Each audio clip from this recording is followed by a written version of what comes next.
How's it going, ladies and gentlemen? Anthony Taylor from SME Strategy, and today I want to talk to you about stakeholder management gone wrong, lessons from the NFL. So for those of you that don't know, SME Strategy helps organizations create and implement their strategic plans, and a critical part of that is stakeholder engagement, stakeholder management. So about a week and a bit ago, there was the NFL draft. I'm a big NFL fan. I'm a fan of the Chicago Bears.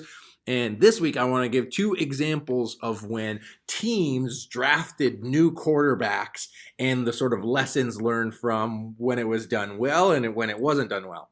Before I get into it, I want to caveat that as it relates to the Chicago Bears versus the Green Bay Packers, historically, the Green Bay Packers have had pretty much every single edge over the Chicago Bears in almost every category I can think of. Still a Bears fan, and shout out Andrew Rodney. I know you're gonna just get on me for this, but in this one particular case, here's where I think the Bears did a better job. So, got the NFL draft. You got two teams. They're both looking for a quarterback.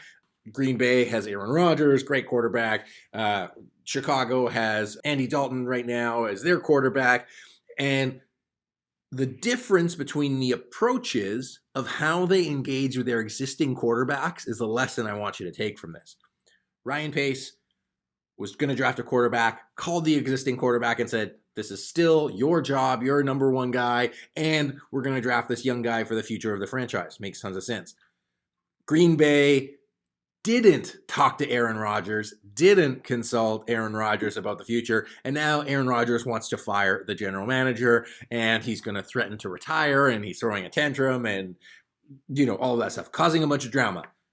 Buy-in with Chicago, no buy-in with Green Bay. So why is this relevant to you?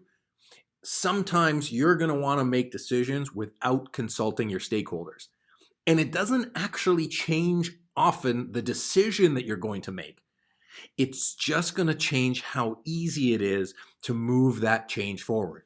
Now, Chicago can basically move freely with their path to being able to, get their team organized, get their team aligned, and move everything forward. Now, Green Bay has to deal with all of this drama to get their star player sort of back on board, or he's going to retire and they're going to lose out on him playing for the future. All of something that could have been fixed with a 5-minute phone conversation.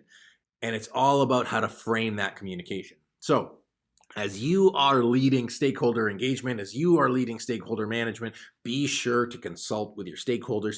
Be sure to talk to them about what you're doing and get their feedback so that you don't have to deal with resistance on the back end. So lessons from the NFL. This is the rare moment where you want to be more like the Chicago Bears and less like the Green Bay Packers. Hopefully that helps you incorporate successful stakeholder communication into your strategic plan. If you're looking for some training and some guidance on how to do that, be sure to reach out to one of our consultants and we'd be happy to have a conversation. So once again, Anthony Taylor from SME Strategy. Hope you enjoyed today's video. If you did, be sure to like, subscribe, and stay in touch with us as we move forward. All right. Thanks, everybody. Enjoy your day.